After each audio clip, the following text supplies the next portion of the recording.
viewers, and welcome to another chapter of reading. So let's get started, shall we? Chapter 29, Career Advice. But why haven't you got occupancy lessons anymore? Said Hermione, frowning. I've told you, Harry muttered. Snape skins I can carry on by myself now that I've got the basics.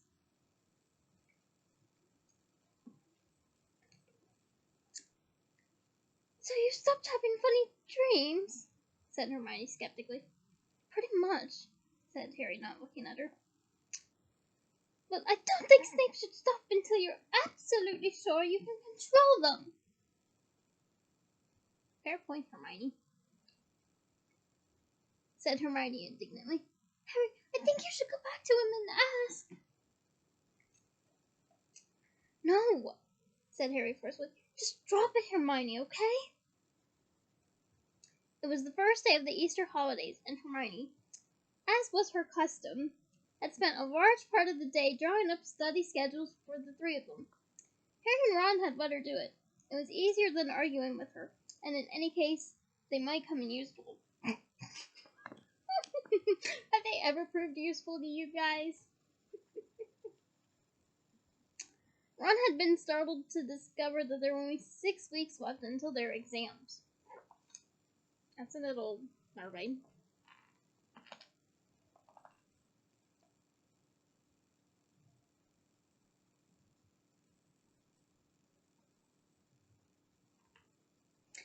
How can that come as a shock? Hermione demanded as she tapped each little square on Ron's schedule with her wand so that it flashed a different color according to its subject. Hey, I like to color code too. I don't know, said Ron. There's been a lot going on. But there you are, she said, handing him his schedule. If you follow that, you should do fine.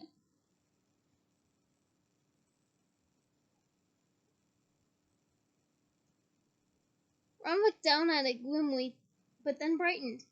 You've given me an evening off every week. That's for Quidditch practice, said Hermione. The smile faded from Ron's face. What's the point? He said. We've got about as much as a chance winning the Quidditch Cup this year as Dad's got off becoming Minister of Magic. Honestly, I think Arthur Weasley would make a brilliant Minister of Magic. What do you guys think? Hermione said nothing. She was looking at Harry, who was staring blankly at the opposite wall of the common room while Crookshanks pawed at his hand, trying to get his ear scratched. Aww. Like for Crookshanks and, just pretend the book is Crookshanks. I don't have Taz nearby.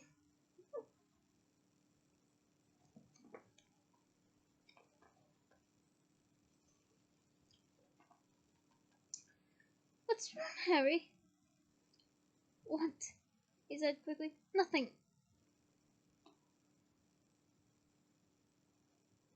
He seized his copy of Defensive Magical Theory and pretended to be looking something up in the index.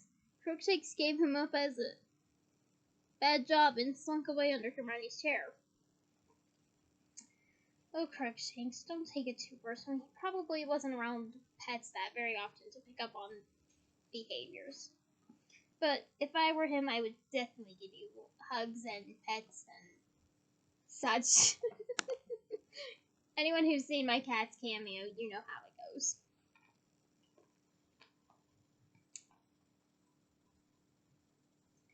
I saw Cho earlier, said Hermione tentatively, and she looked really miserable too. Have you two had a row again? What? Oh yeah, we have, said Harry, seizing gratefully on the excuse. What about? That snake friend of hers, Marietta, said Harry. Yeah, well, I don't blame you, said Ron angrily, setting down his study schedule. If it hadn't been for her... Ron went into a rant about Maria Edgecombe, which Harry found helpful. All he had to do was look angry, nod, and say yeah, and that's right, whenever Ron drew a breath, leaving his mind free to dwell, ever more miserably, on what he had seen in the Pevensey. He felt though the memory of it was eating him from inside. He had been so sure that his parents had been wonderful people that he never had the slightest difficulty in disbelieving Snape's associations on his father's character. And people like Hagrid and Sirius told Harry how wonderful his father had been. Yeah, well, look what Sirius was like himself, said a nagging voice inside Harry's head. He was as bad, wasn't he? Yes, he once overheard Professor McGonagall saying his father and Sirius had been troublemakers at school. But she had described them as forerunners of the Weasley twins, and Harry could not imagine Fred and George dangling someone upside down for the fun of it. Not unless they really loathed them. Perhaps Malfoy or somebody who really deserved it. I don't really think Fred and George would go to that extreme either. Not without good reason. Harry tried to make a case for Snape having deserved what he had suffered at James' hands, but Hannah only asked, "What's he done to you?" And Hannah James replied, "It's more the fact that he exists, if you know what I mean." Hannah James started it all simply because Sirius said he was bored. Harry remembered Lupin saying back in Grimmauld Place that Dumbledore had made him prefect and hoped that he would be able to exercise some control over James and Sirius. But in the pensive, he sat there and what had all happened. Harry reminded himself that Lily had intervened. His mother had been decent, yet the memory of the look on her face as she had shouted at James disturbed him quite as much as anything else. She had clearly loathed James, and Harry could not understand how they could have ended up married. I mean, I've been that way with some people in my family too, but I don't openly admit it. Once or twice he even wondered whether James had forced her into it. For nearly 5 years, the thought of his father had been a source of comfort, of inspiration. Whenever someone had told him he was like James, he had glowed with pride inside. And now he felt cold and miserable at the thought of him. The weather grew breezier, brighter, and warmer as the holidays passed. But Harry was stuck with the rest of the 5th and 7th years, who were all trapped inside, traipsing back and forth to the library. I mean, I wouldn't mind going to the library, although rather than going back and forth, wouldn't it just be easier to stay in there? I mean, I would have had so much fun pursuing the Hogwarts library. I wonder if I could actually go into the location they filmed it in at some point. It would be a nice thing to kick off my Potter travel bucket list that I need to write out at some point. Moving on. He pretended that his bad mood had no other cause but the approaching exams, and as his fellow Gryffindors were sick of studying themselves, his excuse went unchallenged.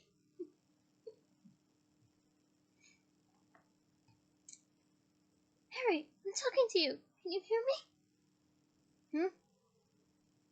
He looked around. Ginny Weasley, looking very windswept, had joined him at the library table where he had been sitting alone. It was late on Sunday evening. Hermione had gone back to Gryffindor Tower to review ancient rooms.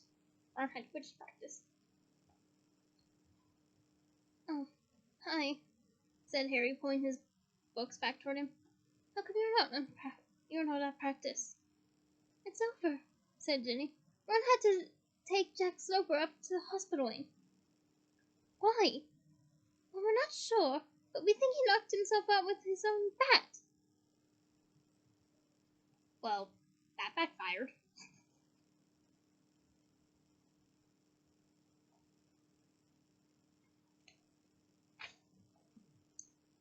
She sighed heavily. "Anyway, a package just arrived. It's only just got through Umbridge's new screening process." She hoisted a box wrapped in brown paper onto the table. It had clearly been unwrapped and carelessly rewrapped, and there was a note scribbled across it in red ink, reading, "Expected and passed by the Hogwarts High Inquisitor." "It's Easter eggs from Mum," said Ginny. "There's one for you. Here you go." She handed him a handsome chocolate egg, decorated with small ice snitches, and according to the packaging, containing a bag of fizzing Whizbees. Harry looked at it for a moment, then, to his horror, felt a hard bump rise in his throat.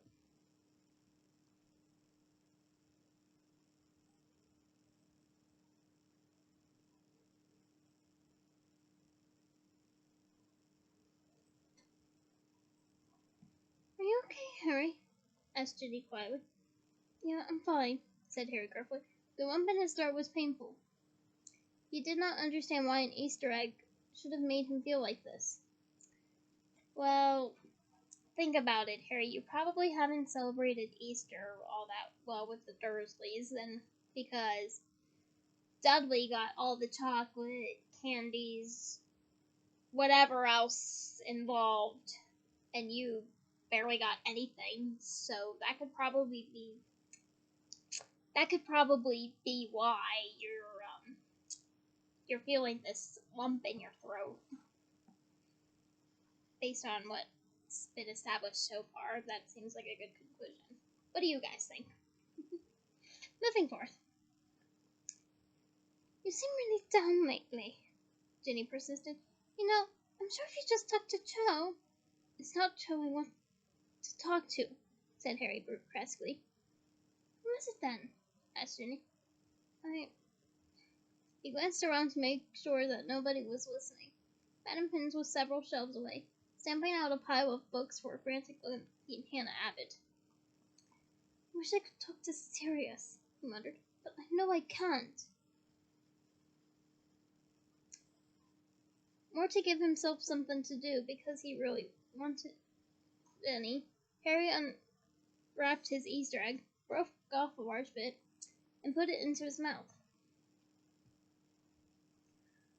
"Well," said Ginny, slowly helping herself to a bit of egg too, "if you really want to talk to Sirius, I expect we could think of a way to do it." "Come on," said Harry hopelessly. "With Umbridge policing the fires and reading all our mail?" And this is one of my favorite Ginny quotes. I hope I do Bonnie Wright's voice justice when I read it. "The thing about growing up with Fred and George," said Ginny thoughtfully, "is you sort of start thinking anything's possible if you've got enough nerve."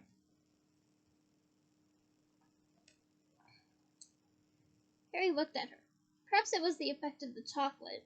Lupin had always advised them after encounters with Dementors. Or simply because he had finally spoken aloud the wish that had been burning inside him for a week.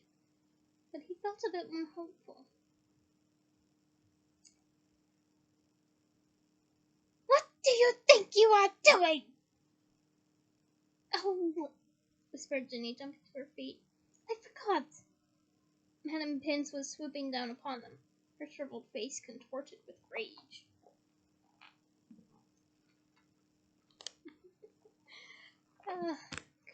Cut them some slack, Madame Pince, please.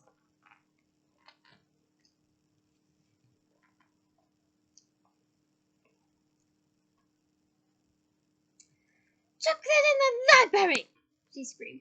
"Out! Out! Out!" And whipping out her wand, she caused Harry's books, bag, and ink bottle to chase him and Ginny from the library, whacking them repeatedly over the head as they ran.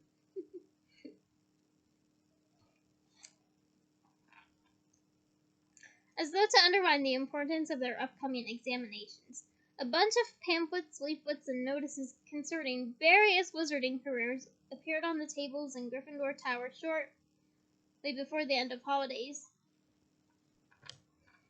along with yet another notice on the board which read, "Career advice. All fifth years will be required to attend a short meeting with their head of house during the first week of summer term, in which they will be given the opportunity to discuss their future careers. Types of individual appointments are listed below. That makes me wonder for all of you guys. Which wizarding career do you think would be a best fit for you? For me, I think it would probably be, I would probably have the most fun helping out Madame Malkin in her wardrobe. Wait, wardrobe? I would probably have fun, helping out Madame Malkin. Because not only do I have exceptional fashion sense, but I feel like my jokes would help a lot of first years, especially Muggleborns, be a little more at ease and more relaxed as they enter this new territory or prepare to enter this new territory. I think it would be a very meaningful wizarding career for me. But again, what would your wizarding career be? I'm very anxious to hear what all of you say. Let me know in the comments. Anyway, Harry looked down the list and found that he was expected in Professor McGonagall's office at 2:30 on Monday, which would mean missing most of divination. He and the other fifth years spent a considerable part of the final weekend of the Easter break reading all the career information that had been left there for their perusal. Well, I don't fancy healing, said Ron on the last evening of the holidays. He was immersed in a leaflet that carried the crossbone and one emblem of St. Mungo's on its front. It says here you need at least an E in Newt level in potions, herbology, transfiguration, charms, and defense against the dark arts. I mean, blimey, don't want much, do they? Well, it's a very responsible job, isn't it? Said Hermione absently. She was poring over a bright pink and orange leaflet. Oh, I don't even want to know how bright the pink and orange are. That was headed. So you think you'd like to work in Muggle relations? You don't seem to need many qualifications to liaise with Muggles. All they want is an elven Muggle studies. Much more important is your enthusiasm, patience, and a good sense of fun.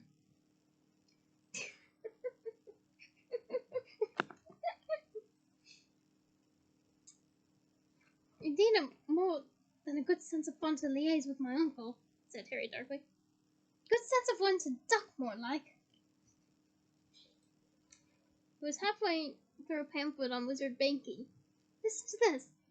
Are you seeking a challenging career involving travel, adventure, and substantial danger-related treasure bonuses? Then consider a position with Gringotts Wizarding Bank, who are currently recruiting curse breakers for thrilling opportunities abroad. They want arithmancy, though.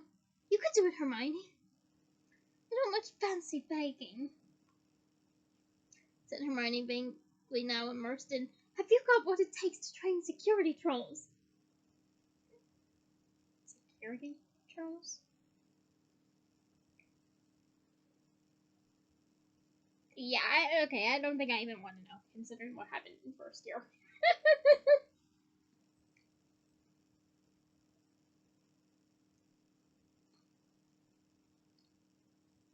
Hi, said a voice in Harry's ear. He looked around. Fred and George had come to join them. Ginny's had a word with us about you, said Fred, stretching out his legs on the table in front of them and causing several booklets with careers at the Ministry of Magic to slide off the floor. She says you need to talk to Sirius. What?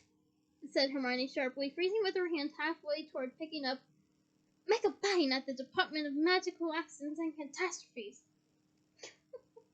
I think Fred and George are practically giving that department runs for their money. What do you guys think? Yeah, said Harry, trying to sound casual. Yeah, I thought I'd Don't be so ridiculous, said Hermione, straightening up and looking at him as though she could not believe her eyes. With Umbridge groping around the fires and frisking all the owls. But we think we can find a way around that, said George, stretching and smiling. It's a simple matter of causing a diversion. Now, have you noticed that we have been rather quiet on the mayhem front during the Easter holidays? What was the point, we asked ourselves, of disrupting of leisure time? Continued Fred. No point at all, we answered ourselves. And of course we have messed up people studying too, which would be the very last thing we'd want to do. He gave Hermione a sanctimonious little nod. She looked rather taken aback by this thoughtfulness. Considering Fred and George's hilariously yet sometimes downright stupid behavior, yeah, I would be a little taken aback by that too, Hermione.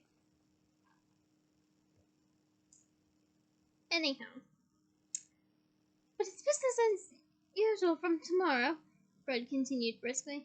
And if we're going to be causing a bit of uproar, why not do it so that Harry can still have his chat with Sirius? Yes, but still, said Hermione with an air of explaining something very simple to somebody very obtuse. Even if you do cause a diversion, how is Harry supposed to talk to him? Umbridge's office, said Harry quietly. He had been thinking about it for a fortnight. For a fortnight there we were. Sorry, I'm a Swiftie. And could think of no alternative. Umbridge herself had told him that the only fire that was not being watched was her own.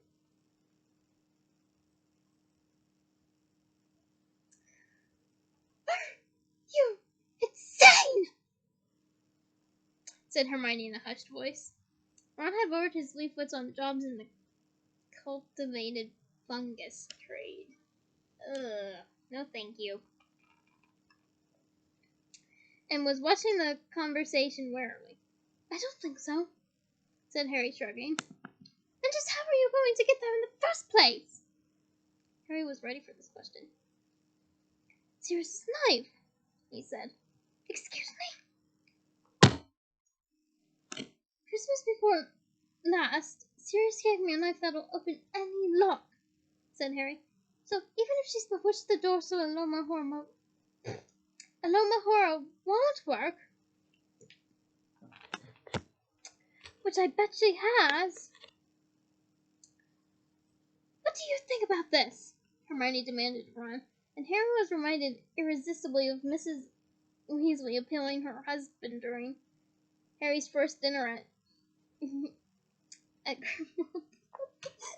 sorry, but that is just a fitting comparison. Harry's first dinner at Grimmauld Place.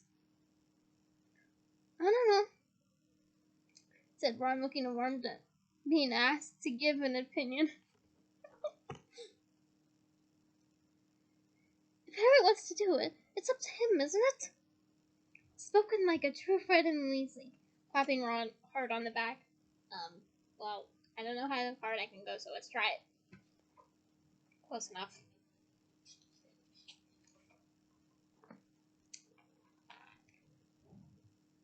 Right then, we're thinking of doing it tomorrow, just after lessons, because it should cause maximum impact if everybody's in the corridors. Harry, we'll set it off in the east wing somewhere.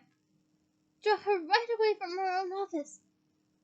I reckon we should be able to guarantee you, 20 minutes? He said, looking at George. Easy, said George. What kind of diversion is it? Asked Ron. You'll see, Little Pro, said Fred as he and George got up again. At least, you will if you trot along to Gregory the Smallmaid's corridor round about 5 o'clock tomorrow. Harry awoke very early the next day, feeling almost as anxious as he'd done on the morning of his hearing at the Ministry of Magic. was not only the prospect of breaking into Umbridge's office and using her fire to speak to Sirius that was making him feel nervous, though that was certainly bad enough. Today also happened to be the first time he would be in close proximity with Snape, since Snape had thrown him out of his office, as they had potions that day. After lying in bed for a while thinking about the day ahead, Harry got up very quietly and moved across to the window beside Neville's bed, staring out on a truly glorious morning. The sky was a clear, misty, opalescent blue. Ooh, how pretty. Directly ahead of him, Harry could see the towering beech tree below which his father had once tormented Snape. He was not sure what Sirius could possibly say to him that would make up for what he had seen in the Pensieve, but he was desperate to hear Sirius's own account of what happened, to know of any mitigating factors there might have been, any excuse at all for his father's behavior. Something caught Harry's attention. Movement on the edge of the Forbidden Forest. Harry squinted into the sun and saw Hagrid emerging from the trees. He seemed to be limping. As Harry watched, Hagrid staggered to the door of his cabin and disappeared inside it.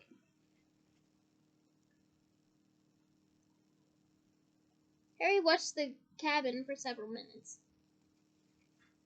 Hagrid did not emerge again, but smoke unfurled from the chimney, so Hagrid could not be so badly injured that he was unequal to stoking the fire.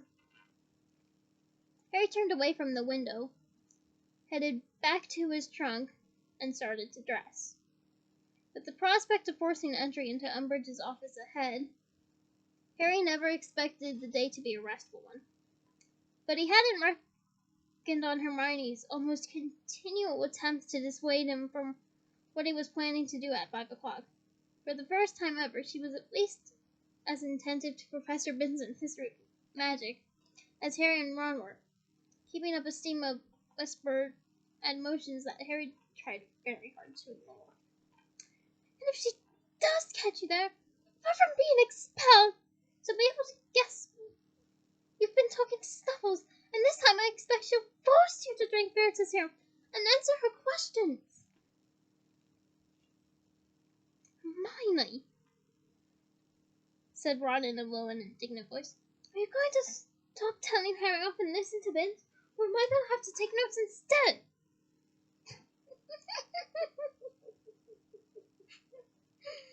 Oh, Ron, that was pretty good.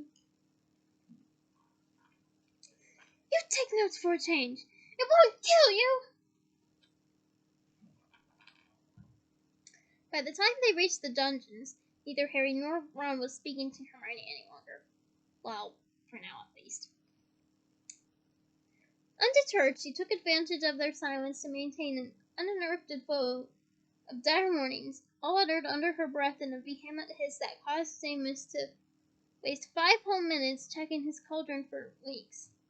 Snape, meanwhile, seemed to have decided to act as though Harry were invisible. Harry was, of course, well used to this tactic, as it was one of Uncle Vernon's favorites, and on the whole was grateful he had to suffer nothing worse. In fact, compared to what he usually had to endure from Snape in the way of taunts and snide remarks,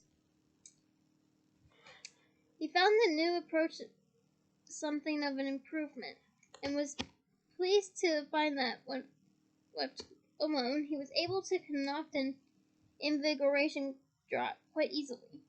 At the end of the lesson, he scooped some of the potion into a flask, corked it, and took it up to Snape's desk for marking, feeling he might have at least scraped a knee.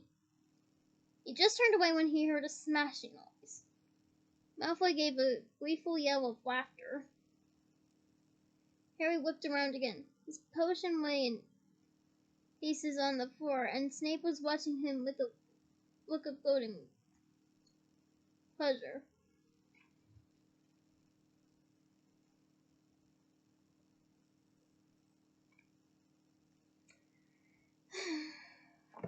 Like for Harry.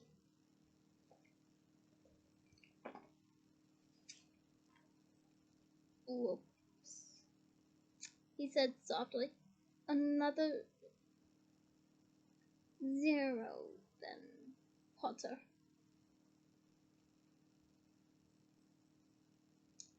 Harry was too incensed to speak. He strode back to his cauldron, intending to fill another flask and force Snape to market, but saw to his horror that the rest of the contents had vanished.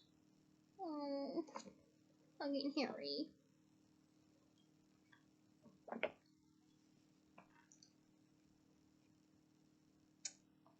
sorry, said Hermione with her hands over her mouth. I'm really sorry, Harry. I thought you finished, so I cleared up. Harry could not bring himself to answer. This matter can be resolved by asking if you are done before you clear the cauldron. Just saying. When the bell rang, he hurried out of the dungeon without a backward glance, and made sure that he found himself a seat between Neville and Seamus for lunch, so that Hermione could start nagging him about using Umbridge's office again. He was in such a bad mood by the time that he got to divination, he had quite forgotten his career appointment with Professor McGonagall, remembering only when Ron asked him why he wasn't at her office. He hurtled back upstairs and arrived out of breath, only a few minutes late. Sorry, Professor, he panted as he closed the door. I forgot. No matter, Potter, she said briskly, but as she spoke, somebody else sniffed from the corner. Harry looked around. Professor Umbridge was sitting there, a clipboard on her knee, a fussy little pie frill round her neck, and a small, horribly smug smile on her face.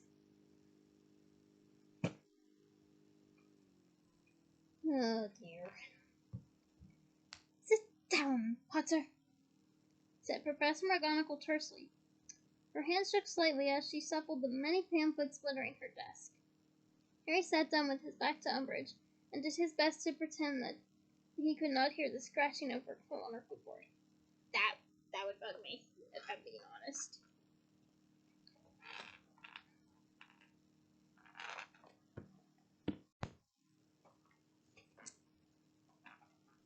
Well, Potter, this meeting is to talk over any career ideas you might have, and to help you decide which subjects you should consider. Sorry, wrong word. Too many words in my brain right now, I guess. I'm gonna restart this page. Well, Potter, this meeting is to talk over any career ideas you might have, and to help you decide which subjects you should continue into 6th and 7th years, said Professor McGonagall. Have you had any thoughts about what you would like to do after you leave Hogwarts?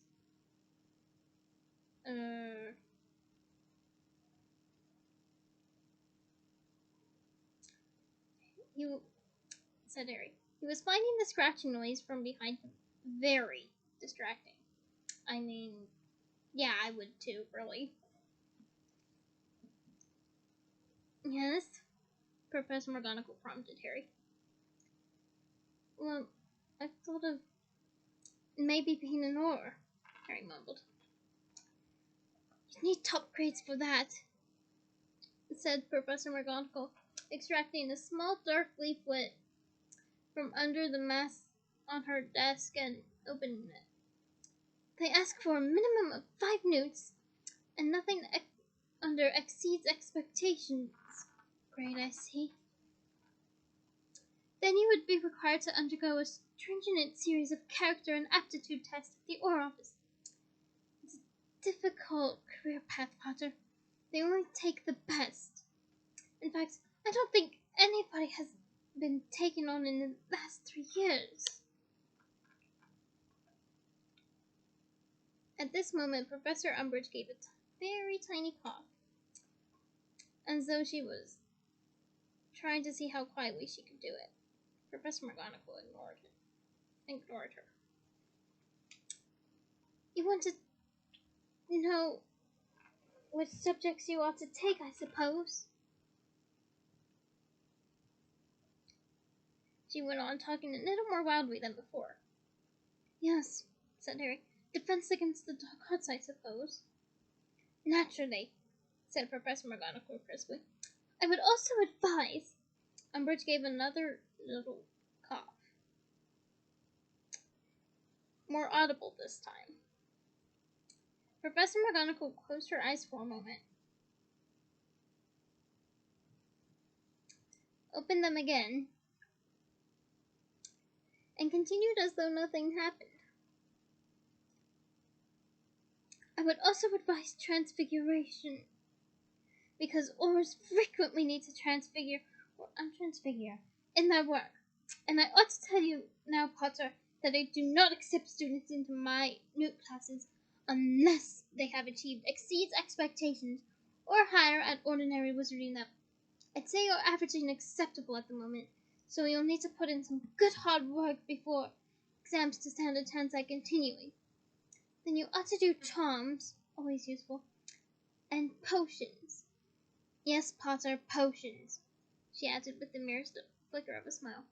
Poisons and antidotes are essential study for Aurors, and I must tell you that Professor Snape absolutely refuses to take students who get anything other than outstanding in their house, so... Professor Umbridge gave her most pronounced cough yet. May I offer you a cup drop, Dolores? Said Professor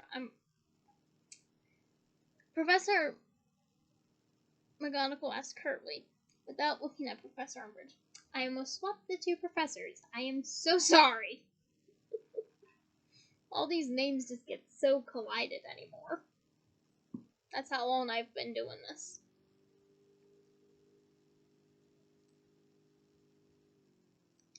Oh, no, thank you very much, said Umbridge with that simpering laugh Harry hated so much. I just wondered whether I could make the teeniest interruption, Minerva. I dare say you'll find you can, said Professor McGonagall through tightly gritted teeth, which I tried to do.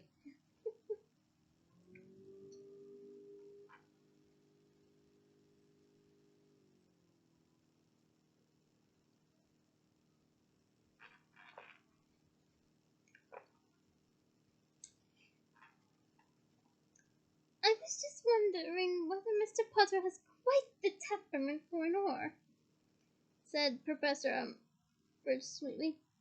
Were you? Said Professor McGonagall haughtily.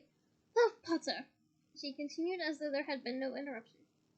If you are serious in this ambition, I would advise you to concentrate hard on bringing your transfiguration and potions up to scratch. I see Professor Flitwick has graded you between acceptable and exceeds expectations for the last 2 years, so your charm work seems satisfactory. As for the defense against the dark arts, your marks have been generally high. Professor Lupin in particular thought you... Are you quite sure you wouldn't like a cough drop, Dolores?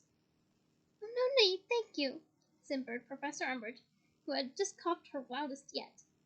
I was just concerned that you might not have Harry's most recent defense against the dark arts marks in front of you. I'm quite sure I slipped in a note.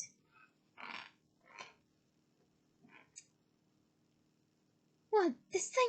Said Professor McGonagall in a tone of revulsion, as she pulled a sheet of pink parchment from between the leaves of Harry's folder. She glanced down it, her eyebrows slightly raised. Well, I don't know about eyebrows, but here's my eyes.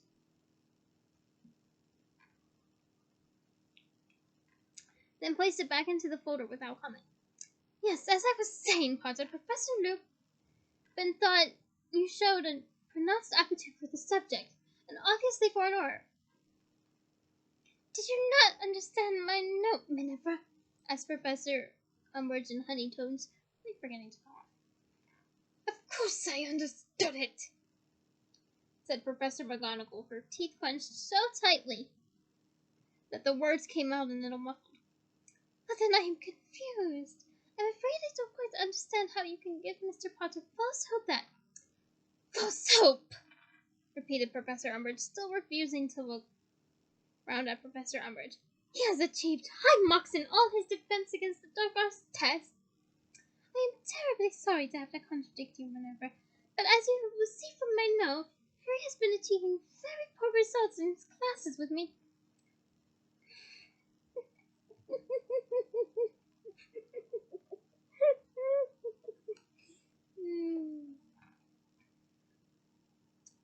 This is one of my favorite McGonagall moments. I hope I do the late Maggie Smith justice.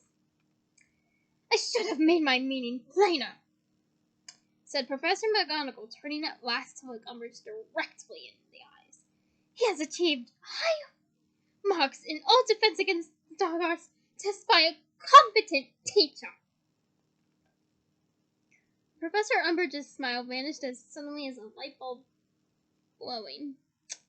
She sat back in her chair, turned a sheet on her clipboard, and began scribbling very fast indeed. Okay.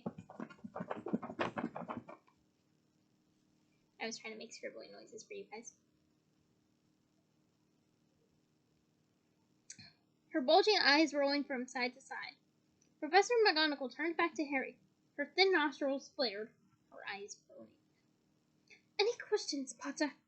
Yes, said Harry. What sort of character and aptitude test do the Ministry do on you, if you get enough notes? Well, you'll need to demonstrate the ability to react well in pressure and so forth, said Professor McGonagall. Perseverance and dedication, because Auror training takes a further 3 years, not to mention very high skills in practical defense. It'll need a lot more to study even after you've left school. So unless you're prepared to... I think you'll also find, said Umbridge, her voice very cold now, that the Ministry looks into the records of those applying to be Aurors, the criminal records. Unless you're prepared to take even more exams after Hogwarts, you really should look at another... Which means that this boy has as much chance of becoming an Auror as Dumbledore has of ever returning to this school. Ah, joke's on you, Umbridge. Joke's on you. A very good chance, then, said Professor McGonagall. Oh, look, she agrees. Potter has a criminal record, said Umbridge loudly. Potter has been cleared of all charges, said Professor McGonagall, even more loudly. Professor Umbridge stood up. She was so... she was so short that this did not make a great deal of difference, but her... I'm sorry, I'm not laughing at how short she is. I'm just laughing at how wonderfully and hilarious this is described. I would never make fun of a short person ever. I'm petite myself. Or for all of you who are tall, I would never make fun of you for being tall ever. It's just like I said, I'm laughing at how wonderfully how hilarious this is described, and it's perfect. It's just perfect of J.K. Rowling. Anyway, she was so short that this did not make a great deal of difference. But her fussy is...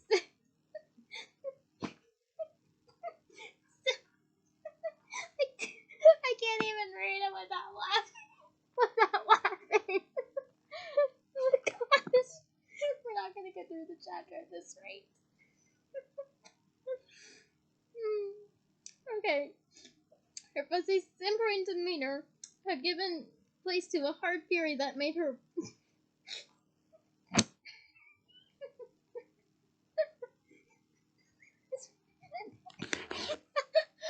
sorry.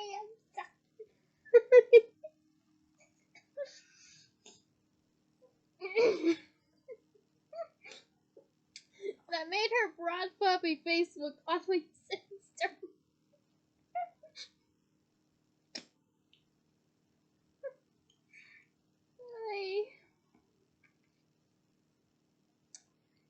Potter has no chance whatsoever of becoming an Auror, Professor McGonagall got to her feet too, and in her case this was a much more impressive feat. She towered over Professor Umbridge. Well, duh! McGonagall, you are a queen! Umbridge, you're just a pawn. And we all know what queens do to pawns. Potter! She said in ringing tones. I will assist you to become an Auror if it is the last thing I do. If I have to coach you nightly, I will make sure you achieve the required results. The Minister of Magic will never employ Harry Potter.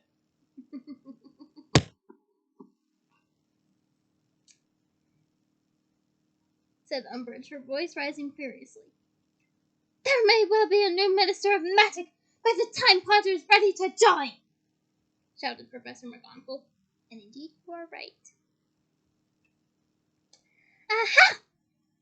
Shrieked Professor Umbridge, pointing a stubby finger at McGonagall. Yes! Yes! Yes! Yes! Of course! That's what you want, isn't it? From McGonagall, you want Cornelius Fudge replaced by Albus Dumbledore. You think you'll be where I am, don't you, Senior, a new secretary to the headmaster and headmistress to boot? You are raving, said Professor McGonagall, superbly disdainful. Potter, that concludes our career consultation. Harry swung his bag over his shoulder and hurried out of the room, not daring to look at Umbridge. He could hear her and Professor McGonagall continuing to shout at each other all the way back along the corridor. Professor Umbridge was still breathing as though she had just run a race when she strode into their Defense Against the Dark arts lesson that afternoon. I hope you thought better of what you were planning to do, Harry, Hermione whispered the moment they had opened their books to chapter 34. Well, we're not on chapter 34 yet, but wait a few weeks. Non-retaliation and negotiation. Umbridge looks like she's in a really bad mood already. Oh, Hermione, you don't know the half of it. Every now and then, Umbridge shot a glowering looks at Harry, who kept his head down, staring at defensive magical theory, his eyes unfocused, thinking. He could just imagine Professor McGonagall's reaction if he were caught trespassing in Professor Umbridge's office mere hours after she had vouched for him. There was nothing to stop him simply going back to Gryffindor Tower and hoping that sometime during the next summer holiday he would have a chance to ask Sirius about the scene he witnessed in the Heavens. Oh. Sorry, but advanced Potterheads, you know why I'm doing this. Newcomers, you're gonna have to wait a few weeks. Or however many weeks it's gonna take. I don't even know. Regardless, you're gonna have to wait.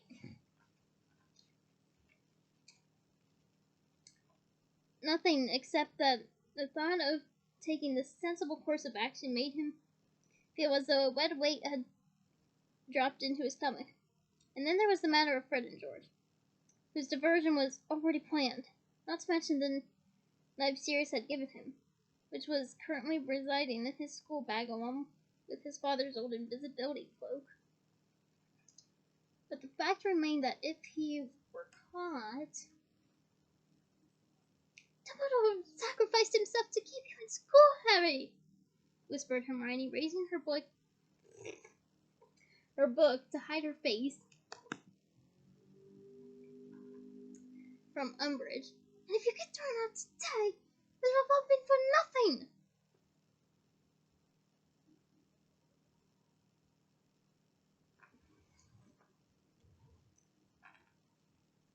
He could abandon the plan and simply learn to live with the memory of what his father had done on a summer's day more than 20 years ago.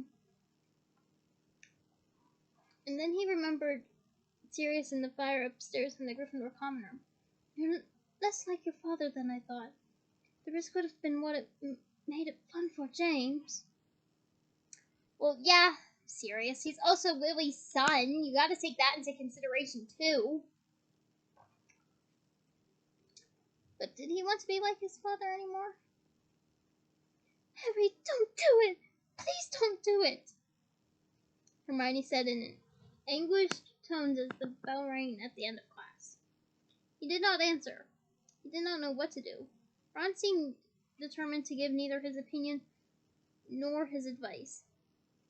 He would not look at Harry, but when Hermione opened her mouth to try dissuading Harry some more, he said in a voice, "Give it a rest, okay? He can make up his own mind." Harry's heart beat very fast as he left the classroom. Just trying to give some audio visuals.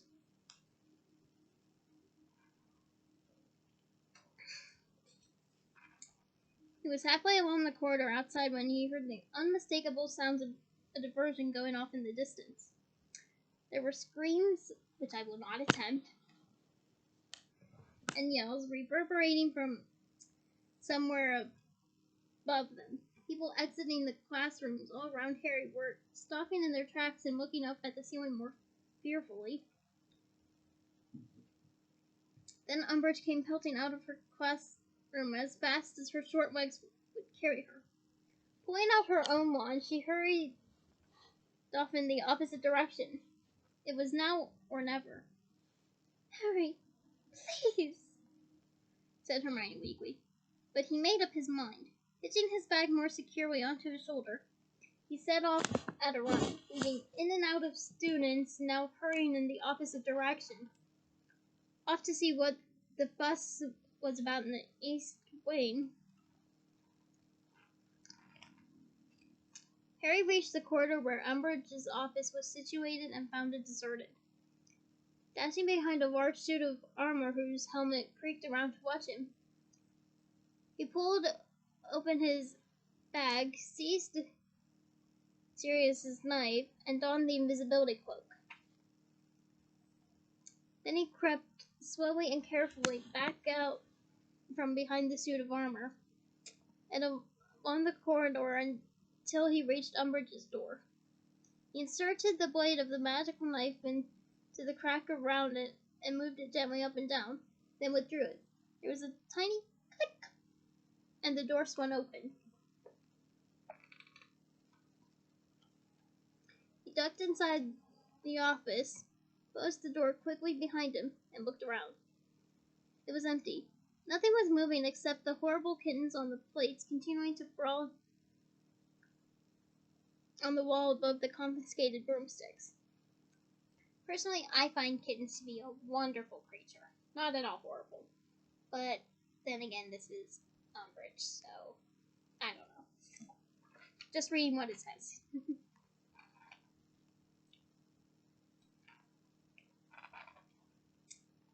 Harry pulled off his cloak and, striding over to the fireplace, found what he was looking for within seconds. A small box containing glittering flue powder.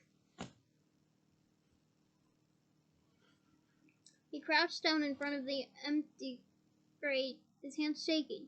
He had never done this before, though he thought he knew how it must work. Sticking his head into the fireplace, he took a large pinch of powder and dropped it on to the logs stacked neatly beneath him. They exploded at once into emerald green flames. "Number 12, Grimmauld Place," said Harry loudly and clearly. It was one of the most curious sensations he had ever experienced. He had traveled by flue powder before, of course, but then it had been his entire body that spun around and around in flames through the network of the wizarding fireplaces that stretched over the country. This time, his knees remained firm upon the cold floor of Umbridge's office, and only his head hurtled through the emerald fire. And then, abruptly as it had begun, the spinning stopped. Feeling rather sick, yeah, I don't blame you, and as though he was wearing an exceptionally hot muffler around his head, Harry opened his eyes to find that he was looking up out of the kitchen fireplace at the long wooden table, where a man sat poring over a piece of parchment. Sirius?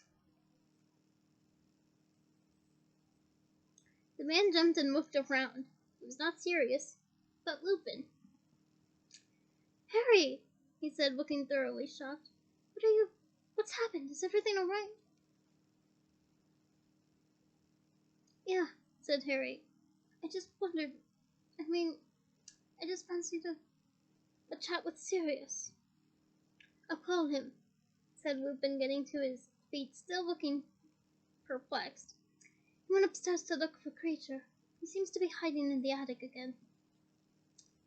And Harry saw Lupin hurry out of the kitchen. Now he was left with nothing to look at but the chair and table legs. He wondered why Sirius never mentioned how very uncomfortable it was to speak out of the fire. His knees were already objecting painfully to their prolonged contact with Umbridge's hard stone floor. Lupin returned with Sirius at his heels moments later. What is it? Said Sirius urgently, sweeping his long dark hair out of his eyes and dropping to the ground in front of the fire, so that he and Harry were on a level. Lupin knelt down too, looking very concerned. Are you all right? Do you need help? No, said Harry. It's nothing like that.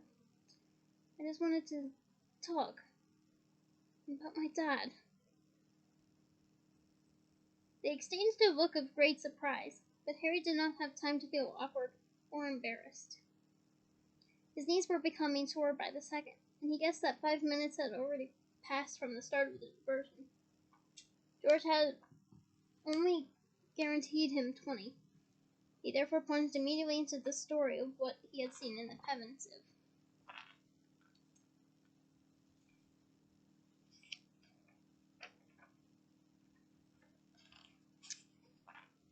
When he finished, neither Sirius nor Lupin spoke for a moment. Then Lupin said quietly, I wouldn't like you to judge your father on what you saw there, Harry. He was only 15. I'm 15, said Harry heatedly. Look, Harry, said Sirius placatingly. James and Sirius. Too many names! I'm sorry. I am so sorry. I am so sorry.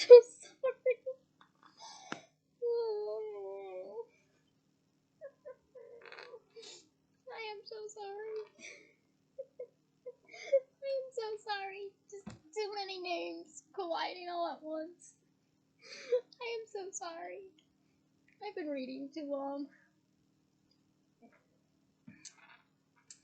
James and Snape hated each other from the moment they set eyes on each other. It was just one of those things. You can understand that, can't you? I think James was everything Snape wanted to be. He was popular, he was good at Quidditch, good at pretty much everything. And Snape was just this little oddball who was up to his eyes in the dark arts. And James, whatever else he may have appeared to you, Harry, always hated the dark arts. So, does that mean that Harry gets his love of DA from Lily? Something to think about, I guess. Yeah, said Harry. But he just attacked Snape for no good reason. Just because. Well, just because you said you were bored. He finished with a slightly apologetic note in his voice. I'm not proud of it, said Sirius quickly. Lupin looked sideways at Sirius and said, Look, Harry, what you've got to understand is that your father and Sirius were the best in the school at whatever they did. Everyone thought they were the height of cool. If they sometimes got a bit carried away... If we were sometimes arrogant little bugs, you mean, said Sirius. Lupin smiled. You kept messing up his hair, said Harry in a pained voice. Sirius and Lupin laughed. I'd forgotten he used to do that, said Sirius affectionately. Was he playing with the snitch? Said Lupin eagerly. Yeah, said Harry, watching uncomprehendingly as Sirius and Lupin beamed reminiscently. Well, I thought he was a bit of an idiot. Of course he wasn't a bit of an idiot, said Sirius recently. We were all idiots. Well, not me so much, he said fairly, looking at Lupin, but Lupin shook his head. Some things never change. Did I ever tell you tonight of Snape? He said. Did I ever have the guts to tell you I thought you were out of order? Yeah, well, said Sirius. It made us feel ashamed of ourselves sometimes. That was something. And, said Harry, doggedly determined to say everything that was on his mind now that he was here, he kept looking over at the girls by the lake, hoping they were watching him. Oh, well, he's always made a fool of himself whenever Nick was around, said Sirius, shrugging. He couldn't stop himself showing off whenever he got near her. How come she married him? Harry asked miserably. She hated him. No, she didn't, said Sirius. She started going out with him in 7th year, said Lupin. Once James had deflated his head a bit, said Sirius, and stopped hexing people just for the fun of it, said Lupin. Even Snape, said Harry. Well, said Lupin slowly, Snape was a special case. I mean, you never lost an opportunity to curse James, so you couldn't really expect James to take that line down, could you?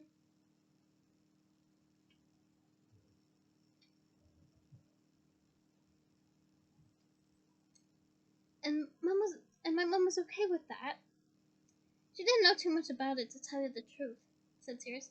I mean, James didn't take Snape on dates with her and jinx him in front of her, did he? Sirius frowned at Harry, who was still looking unconvinced. Look, he said, your father was the best friend I ever had, and he was a good person. A lot of people are idiots at the age of 15. He grew out of it. Yeah, okay, said Harry happily. I just never thought I'd feel sorry for Snape. Now you mention it, said Lupin, a faint crease in his eyebrows. How did Snape react when he found you'd seen all this? He told me he'd never teach me occlumency again, said Harry indifferently. Like, that's a big disappointment. He what? Shouted Sirius, causing Harry to jump and inhale a mouthful of ashes. Ugh. I would probably, no. Ugh. I don't even want to know how that tastes like.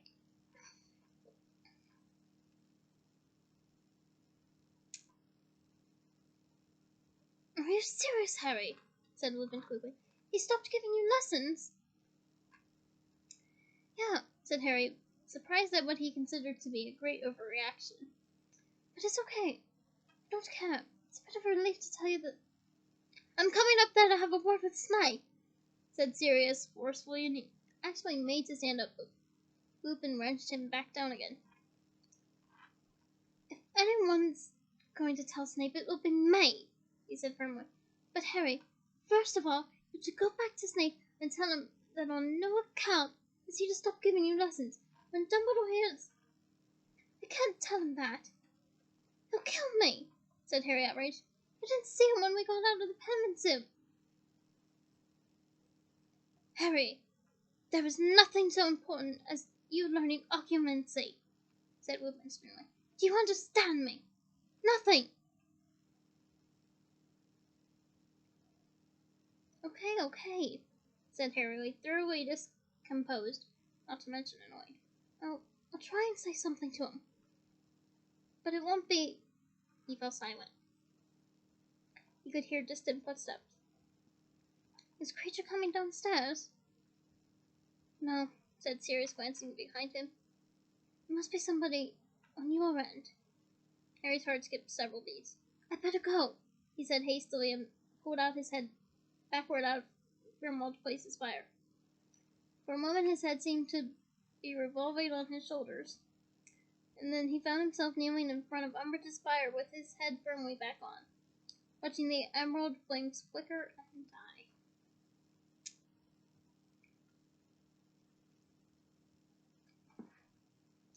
Quickly, quickly!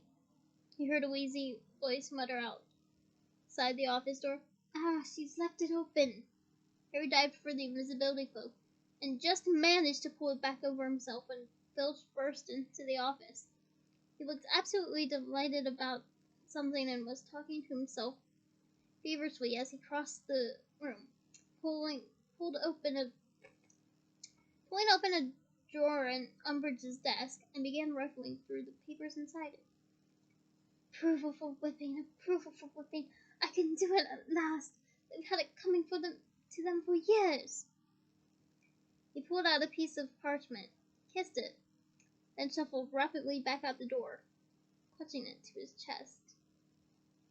Harry leapt to his feet, and making sure that he had his bag and invisibility cloak was covering him, he wrenched open the door and hurried out of the office after Filch, who was hobbling along faster than Harry had ever seen him go. One landing down from Umbridge's office, and Harry thought it was safe to become visible again. He pulled off the cloak, shoved it in his bag, and hurried forward.